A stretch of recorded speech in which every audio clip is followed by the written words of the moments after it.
Ayan na guys, mag-uumaga na po.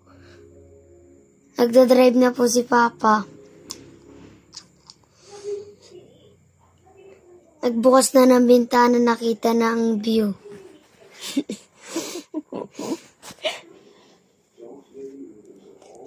May nadaanan na bus.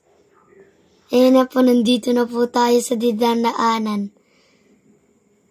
Ay, sa swimming pool po. Si Celine po pakamot-kamot lang bumababa. Gusto niya yata mag-swimming. Ayan na po siya. Bumababa na. Tapos si Kuya naglilinis pa po. Para mamaya mag-swimming na. Walang katao-tao, kami lang yung nandun. May big jockey pa.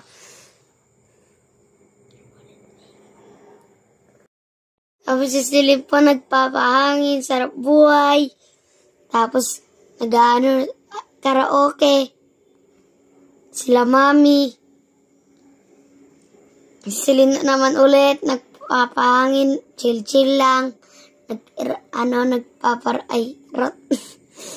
Okay po sila guys. Nagpapakaraoke po sila. Tapos may swimming pool lang po. Kami lang po yung tao nagsiswimming.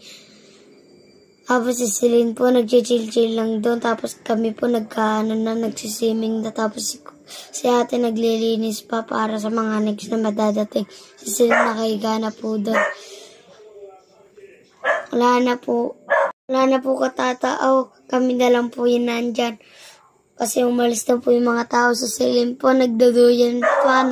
Pagpapahangin ako. Tingin sa baba parang nakatulala. Ayan po, bababa na. Bababa na po siya. Tapos magsiswimming na next. Tapos kami po, si Biel, tapos si Clyde, tapos si Amy po naglalaro po dyan. Tapos si Toto nagkakantahan sila ng la la la la la. Tapos po sila Biel naglalaro pa rin doon. Tapos si Toto na naman na nasa picture. Tapos ayun na po yung swimming pool. Ayun na naman po sila Biel. Nagduduyan, nagtulog-tulugan. Kunyari natutulog, nasa duyan, nagpapahangin. Ang sarap dyan po kasi kami lang po yung mga tao. Nagtatakot pa po si Biel para nahihiya. Tapos po nagduduyan pa siya.